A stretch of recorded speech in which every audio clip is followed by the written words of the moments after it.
Hello friends.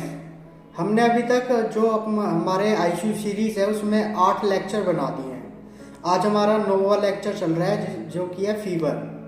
ठीक है, fever को देखते हैं। जो फीवर बहुत सारे इलनेसेस का कारण होता है ना, और एक वैल्यूबल मार्कर होता है बहुत सारी डिजीज का।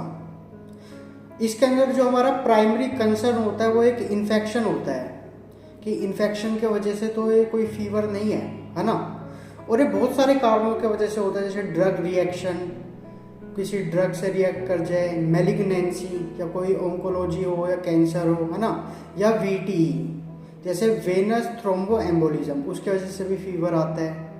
ये सेंट्रल फीवर भी होता है, या टिश्यू इन्फेक्शन, मतलब कोई टिश्यू इन्फेक्ट हो गया, नेक्रोसिस हो गया, उसके अंदर भी फीवर आता है। ठीक है, तो हम बात करते हैं कि हम इसको कैसे डायग्नोस कर सकते हैं। देखो, हमें इसका पैटर्न देखना होता है, इसका क्रोनोलॉजी देखनी होती है, और उसके साथ जो एसोसिएटिव सिम्टम्स होते हैं वो देखना होता है ना। इसके अंदर हमें मेडिकेशन भी देखनी होती है कि पेशेंट कोई पहले से मेडिसिन ले रहा है नहीं ले रहा है, उसकी कंप्लीट सोशल और ट्रैवल हिस्ट्री कि मतलब कहाँ कहाँ पे घूम के जा चुका है और वो कहाँ कहाँ से आ रहा है। ठीक है, उसके बाद हमें फिजिकल एग्जामिनेशन में क्या करना चाहिए, हमें उसका ओरल और रेक्टल टेम्परेचर नोट डाउन कर लेना होता है। ठीक है, इसके अंदर न्यूट्रोफिलिक फीवर भी आता है जिसको न्यूट्रोपिनिक फीवर बोलते हैं। और इसमें क्या होता है, जो WBC सेल्स होते हैं वो बहुत ज़्यादा कम हो जाते हैं, है ना, कम होना। और ये ज़्यादातर ओंकोलॉजी में देखते हैं, मतलब जो कैंसर के पेशेंट होते हैं उसके अंदर न्यूट्रोपिनिक फीवर ज़्यादा होता है ना। जो कल हम एक लेक्चर बनाएंगे ओंकोलॉजी से, मतलब ओंकोलॉजी का सीरीज का नाम होगा, उसके अंदर हमारा जो फर्स्ट वो होगा टॉपिक वो न्यूट्रोपिनिक फीवर के ऊपर होंगे। तो मतलब कल का जो वो होने वाला है टॉपिक वो काफ़ी इंटरेस्टिंग होगा, कैंसर के ऊपर होगा, बहुत ज़्यादा मतलब नॉलेज वाला होगा। ठीक है, क्योंकि हमने सारे सिम्टम्स की वो उसकी सिस्टम की बात की हुई है कि हम जितने भी सिस्टम है, रेस्पिरेटरी, कार्डियो और क्या बोलते हैं गैस्ट्रो इंटेस्टाइनल, ओंकोलॉजी, ठीक है, और क्या बोलते हैं जितने भी हैं सब पढ़ाएंगे हम, जब भी आप एक अच्छे स्पेशलिस्ट बन पाओगे आईसीयू पे। तो बात करते हैं हम इसमें क्या क्या डायग्नोस टेस्ट करा सकते हैं। देखो, सबसे पहले जब भी फीवर है तो उसका ब्लड और यूरिन कल्चर कराना होता है, CBC, LFT, KFT, है ना, यूरिन एनालिसिस वो अपने हिसाब से करा लेना। वैसे सब पेशेंट में आप ये प्रोटोकॉल है, जैसे आप पेशेंट को भर्ती करते हो तो ये सब टेस्ट होते ही होते हैं। इसके आधार पे ही हम आगे जाके देखते हैं कि मतलब ये कौन से सिस्टम की व्याधि है या कौन से सिस्टम की डिजीज़ है। तो एक ये बेसिक फंडामेंटल होता है। ठीक है, तो इसके बाद एबनॉर्मल फ्लूइड कलेक्शन भी करते हैं हम, है ना, जैसे कोई गांठ है उसमें से, या क्या बोलते हैं ऑस्टियो, मतलब घुटने में कुछ हो गया, स्वेलिंग आ गया है, तो हम यहाँ से क्या बोलते हैं साइनोवियल फ्लूइड का वो करते हैं कलेक्शन, है ना। हम स्पूटम कलेक्ट करते हैं, CSF, जैसे ब्रेन तक कोई व्याधि पहुँच गई है, जैसे मेनिंजाइटिस वगैरह हो गया, कोई लग रहा है कि ब्रेन तक इन्फेक्शन पहुँच गया, तो हम इसमें CSF एग्जामिनेशन कराते हैं। ऐसे स्टूल एग्जामिनेशन कराते हैं ना।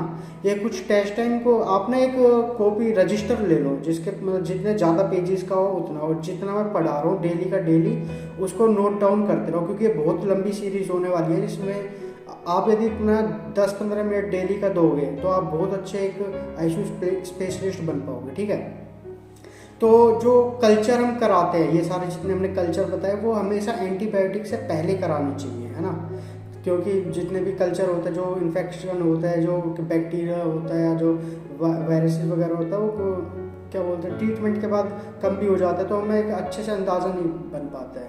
तो जितना ज़्यादा हो कि कल्चर हमेशा एंटीबायोटिक वगैरह से पहले कराएं, है ना।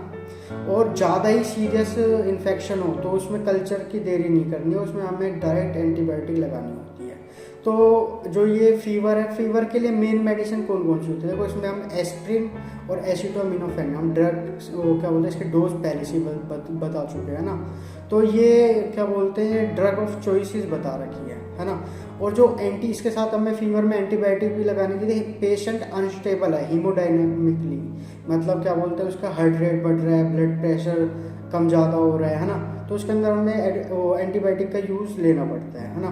तो अब बात करते हैं हीट, मतलब फीवर और किस में भी आ जाता है, जैसे हीट स्ट्रोक हो गया, मैलिग्नेंट हाइपरथर्मिया हो गया, मतलब बहुत ज़्यादा ही बॉडी का टेम्परेचर बढ़ गया है, हीट स्ट्रोक, ये भी एक अलग क्या बोलते हैं टॉपिक लेके हम परसों के जो लेक्चर होगा, परसों का मतलब कल के बाद एक और जो लेक्चर होगा उसमें हम 2 टॉपिक लेंगे। तो हमने आप ये पूरा ख़त्म कर दिया है फीवर। इसके मैनेजमेंट वगैरह जितना होता है, मतलब टेस्टिंग वगैरह होता है, यही प्रोटोकॉल होता है। मैं पूरा प्रोटोकॉल के साथ बताता हूँ आपको, मतलब ऐसे कुछ नहीं।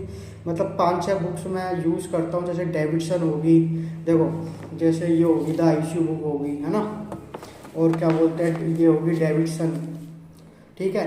और क्या बोलते हैं मेडिसिन के लिए मैं क्या बोलते हैं KD त्रिपाठी यूज़ करता हूँ, ठीक है।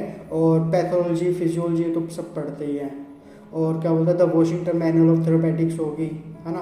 तो ऐसी काफ़ी सारी बुक्स का यूज़ करके मैं उन सब से नोट्स बना के, और जितने भी मेरे ये लेक्चर्स वगैरह हैं, मेरे सर हैं जो मेरे गुरु हैं, जो मेरे टीचर हैं, जिनने मेरे को ये सब कुछ सिखाया है, मतलब डॉक्टर राजीव गौड़, क्या बोलते हैं कार्डियोलॉजी स्पेशलिस्ट है वो। तो उनने मेरे को मतलब पूरा हॉस्पिटल में एक तरह से मान लो पूरा उंगली पकड़ के पूरा हॉस्पिटल का एक राउंड टाइप का लगाया, जिसमें उन्होंने मेरे को सब कुछ सिखाया है। तो मैं उनकी जो भी उन्होंने सिखाया है वही आप लोगों तक फॉरवर्ड कर रहा हूँ। तो आज का टॉपिक कंप्लीट हुआ। कल ओंकोलॉजी से स्टार्ट करेंगे, कैंसर से। तो उस पर क्या बोलते हैं न्यूट्रोपेनिक फीवर के बारे में पढ़ाते हैं। चलो धन्यवाद।